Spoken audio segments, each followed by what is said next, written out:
Mesdames, Mesdemoiselles et Messieurs, bonjour et bienvenue sur Contact Pro Live. Pandeko lelo na ye tobeta sous moi ma solo ya actualité, ezaka ma solo ya actualité pona o elekaki lobi na parlement. Ezali kamoko ezo sala moi pasi na soni. Bon, d'abord je veux vous dire une chose, que tout ce qui s'est passé au parlement et ça les makanango na ba parlement na yabamboka nyonso. Donc ce n'est pas quelque chose d'extraordinaire ou bien quoi que ce soit. Biloko wana eza régulier comme makanango.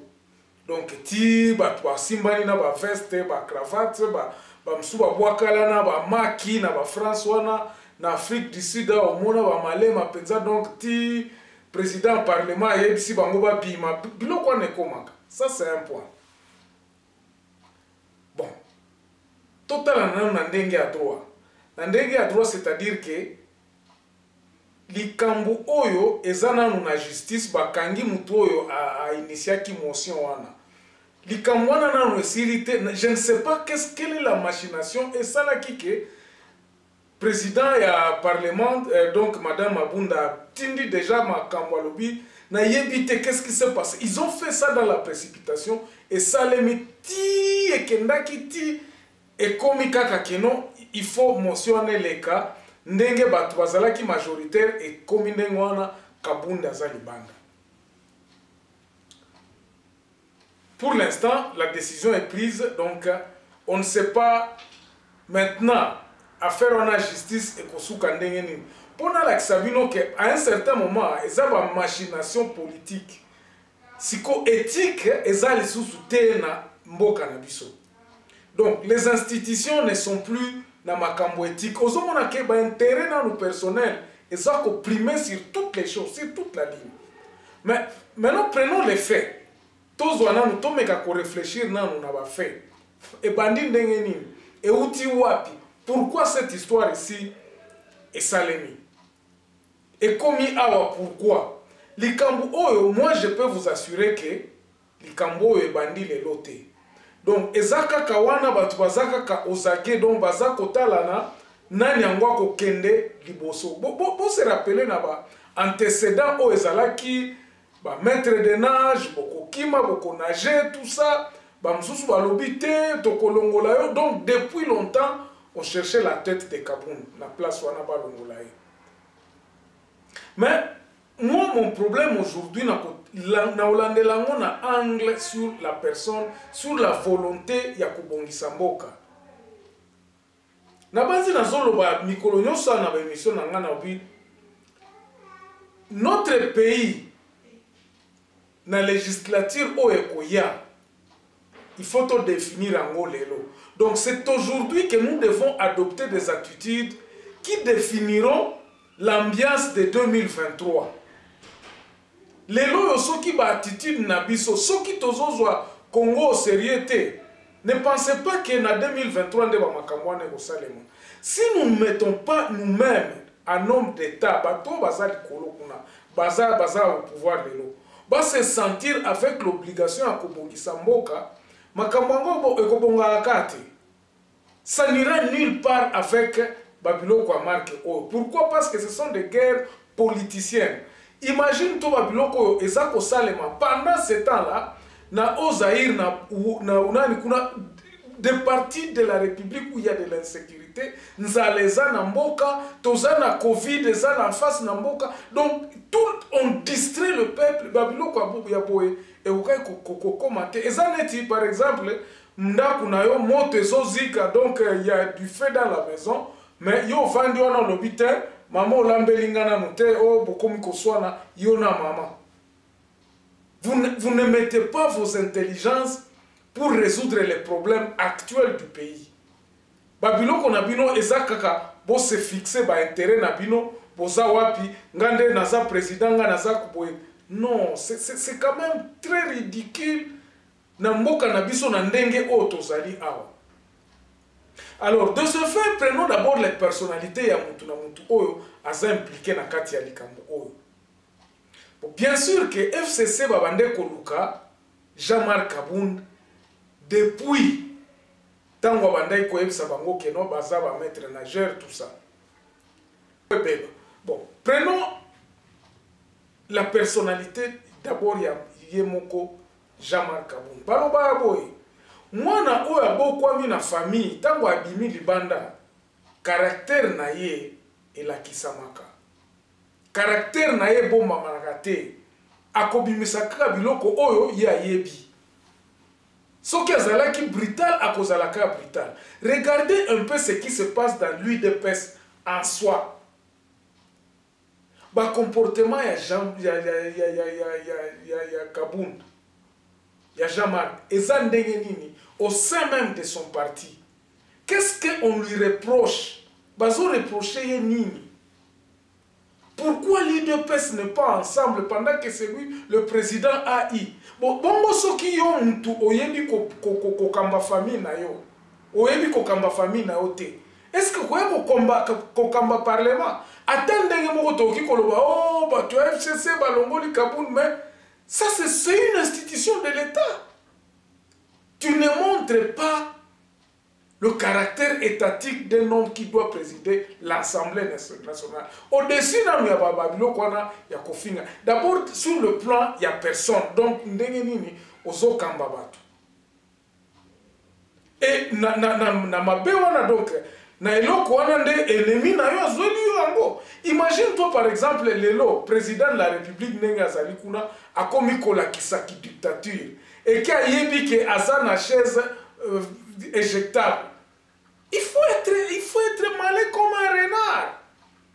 Sagesse exatée, en tout cas sur la personne de Kabound, il n'a pas exprimé, il n'a pas montré une certaine conciliabilité. Comment ça? Je parle d'abord dans sa famille politique. Nakati ya IDPS. Nakati ya IDPS koyokana exaté.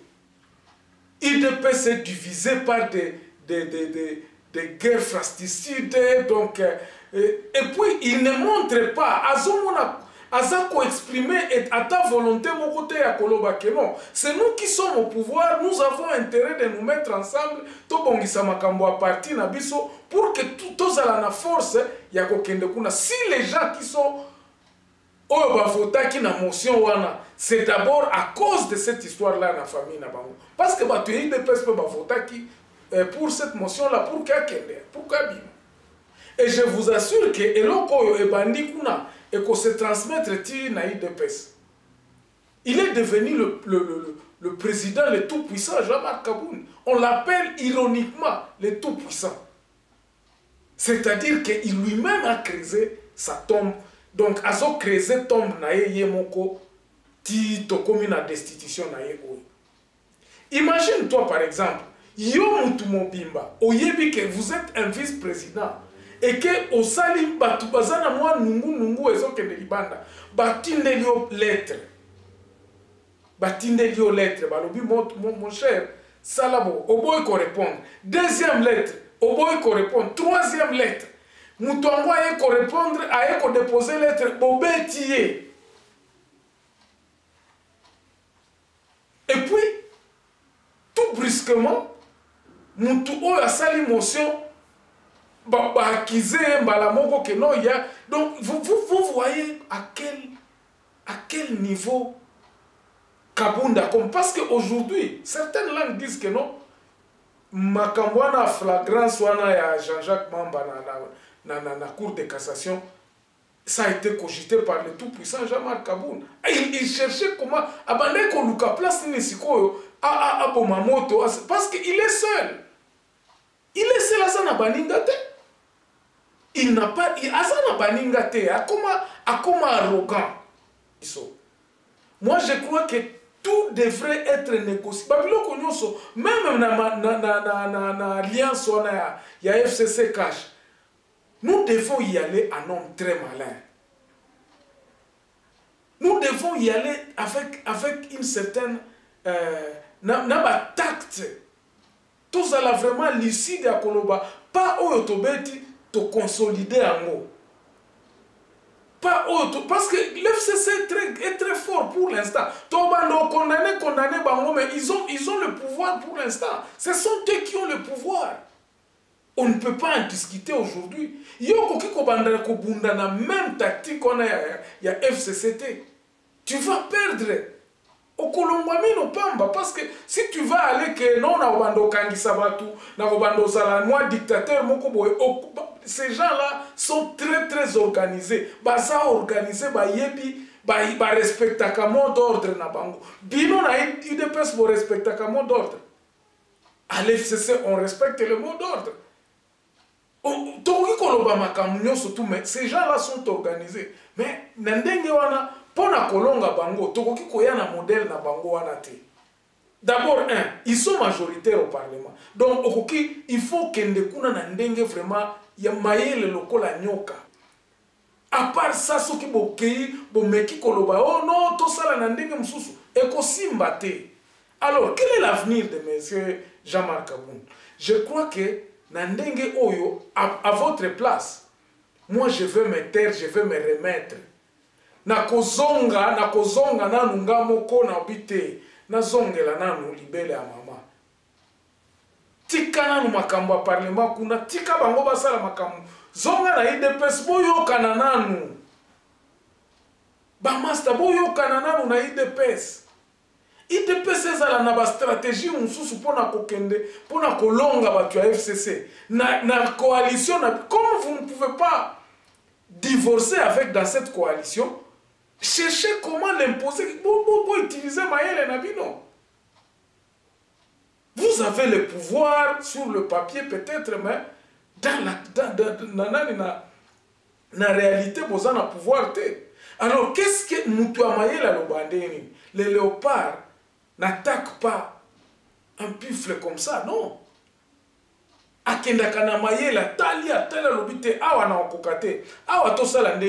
Qu'est-ce que nous devons utiliser? Et là, faiblesse na bango eza wapi? Na nyango eza place ni nyango FCC za koko. Vous devez étudier ce qui boke na stratégie te boko kaide FCCT. Je suis pratiquement contre ce que Bossembe a dit et la démarche dont il appuyait totalement Jean-Marc Aboun. Non. Pourquoi tu sais que Batoyo na funda na kende kukangisa nanu muto a soulevé motion oyo? Est-ce que tu as demandé tes amis? Pourquoi ne pas d'abord omikiti ça? Parce que regardez, Mapunda avant à poursuivre l'Okwana, il a été vu, elle a été voir le président de la République à Monaquié. Batouana Baza organisé, s'il vous plaît. L'UDPS, s'il ne veut pas l'heure d'échéance na mandat na bango oyo, il est grand temps, il y a qu'à s'organiser, il y a qu'à comment est-ce qu'ils peuvent évoluer, na couper ça, qu'à s'organiser vraiment na ndenge que va préparer mandat na bango ya 2023 pour conserver le pouvoir. Parce que, ce qui va salir attention, le FCC va commencer à les taper un à un.